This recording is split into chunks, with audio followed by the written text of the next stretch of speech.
seems like every time good stuff is shown to the masses, I'm locked away in a cage somewhere begging to be freed just so I can talk to you guys about it. Anyways, ReZero is back, and good lord, they came back with a blessing to our mortal eyes, bro. They came with every single angle like bing, bop, boom, bang, bing, bop, bam. Because the type of ReZero on you wouldn't understand, bruh. ReZero always surprises me, and man, I can't help but say they've done it again. I didn't think in a million years they'd adapt this. I could have bet my house on that, but at the end of the day, my house would have been gone. I gotta say thank you to White Fox. In less lustful news, the animation is still peak, and they brung us right where they left us. With Wilhelm disproving of his wife's corpse being used like a toy, and Priscilla and Liliana fighting Wrath head on. Emotions are definitely high in this first episode of Core 2, with Theresia being just as beautiful as the day he lost her, and these two battle-ready demons getting ready to fight. Meanwhile, the knight in shining armor, and Subaru, I guess, are gonna be fighting Regulus. Who, by the way, isn't worthy of Reinhardt's sword. Which begs the question, if Regulus isn't worthy, who is? I'm sure the light novel readers and manga readers are itching to tell me, but leave a spoiler warning in the comments if you really can't get it off your chest. Regardless, he gets back in the groove of being the world's worst husband and uses them as hostages against Subaru and Reinhardt. And like I always say, ReZero finds a way to surprise me each time I watch it, because I did not expect Reinhardt to FaceTime a blast from Regulus without dodging. And I also didn't expect him to use a Phoenix ult and resurrect himself. Seems like Regulus has a way to stay alive somehow, but there's also a way to break through it, which Emilia, Subaru, and Reinhardt must figure out if they want to beat him. Julius and Ricardo run into the Sin Archbishop of Gluttony. They kind of solo him, but it also looks like they got baited into doing that. And the other Archbishop of Gluttony pounces on Felt and Otto, but Otto was prepared to fight back just in case. And again, maybe I power skilled Rim way too high, but it feels like Otto is a fish out of water here, with no pun intended. Because never in a million years did I think the same person that beat Rim would be fighting Otto on an even scale. Well, I don't know if it's even scale yet. I haven't seen how that battle plays out, so maybe Otto gets watched still, but it just feels weird, Wilhelm is getting along just fine in this fight, but Garth is over there getting thrashed. It's just then when he's finna get crushed by this ball of goo that we see that the Archbishop of Lust was never there. She only just pretended to be there, and just then she walks into the room and exhausted Felt and a beat up Crush were residing in. I gotta say, bro, the start of this episode, they get straight into it. They get straight into the gluteus maximus, bro. They get straight into, like Liliana said, the bosom of greatness and goddesses. I did not, never in my wildest dreams would I expect to watch a ReZero episode and see all of that. And if we're handing out, handouts of that, when is Rim's turn? When she gets back healthy? When is Amelia's turn?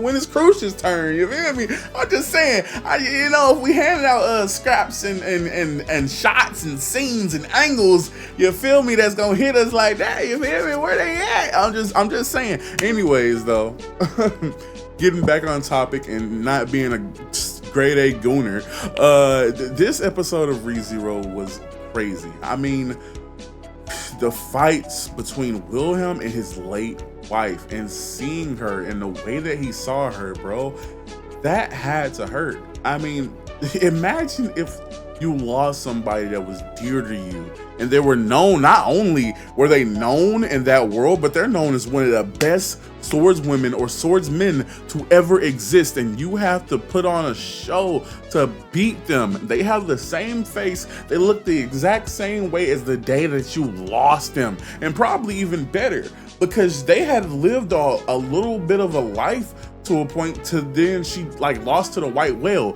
So now she's coming back into his life. Well, not really, because she's dead still, maybe, I don't even know. And she's fighting him now. I mean, even if she was to, it's so many theories with this, because even if she was to survive and come back to life and see Wilhelm all old and decrepit, I'm pretty sure she would still love Wilhelm, because that's just the type of girl she was in the flashbacks that we got to see of her. But it's the point that, man, life would be so different for everybody in Wilhelm's camp. And also, it's like, man, fighting somebody that you love or used to love is, And I know for a human in a real life scenario, we probably would have forgotten about somebody and still love that person and keep them in the back of our head.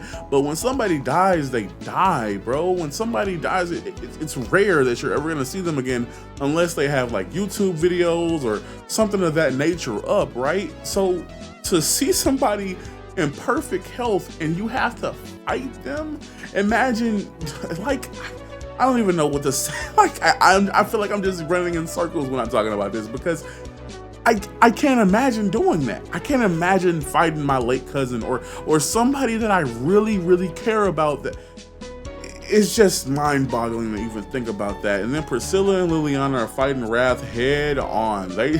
Priscilla had the option to choose to go silently, to choose to do something elaborate, to plan a little bit better. She said, nah, I'm going straight for the castle.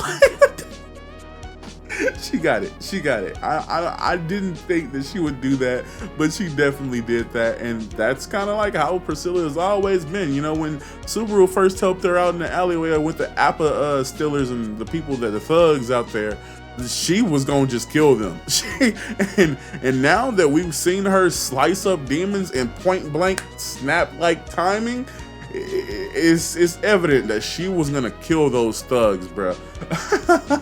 It's surprising that she even let Subaru grab her wrist at one time without slicing his whole body in half. Oh, the Archbishop of Gluttony. It looks like they got baited. It looks like both sides that are fighting Gluttony got baited. Otto didn't really get baited, but I don't know how Otto's gonna contend in that. It also, I don't know, Julius, man. Julius always looked like he was out of his depth, man.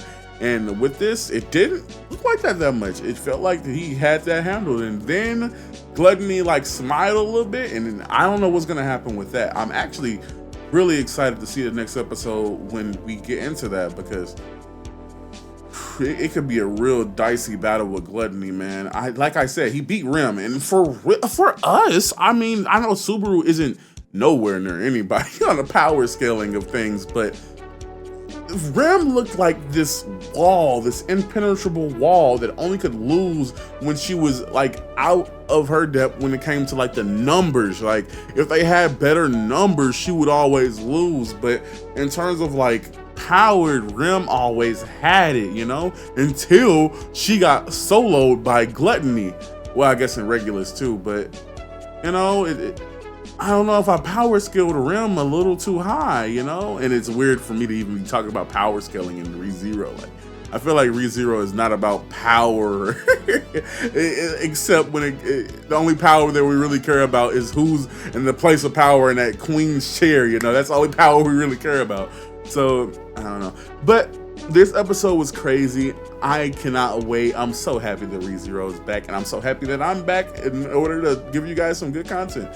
I've been gone for a long time. My PC is still fried right now. That's why I'm in this room with all this stuff behind me and things of that nature. And yeah, man, I'm just excited. I'm just excited. You know that feeling in your chest when you get a new game, but it's not out yet and you're just waiting to play it? That's the feeling I got every time that ReZero comes back, and I'm just waiting on the next episode to roll out and get to me in the pristine condition that I know it's always going to be in.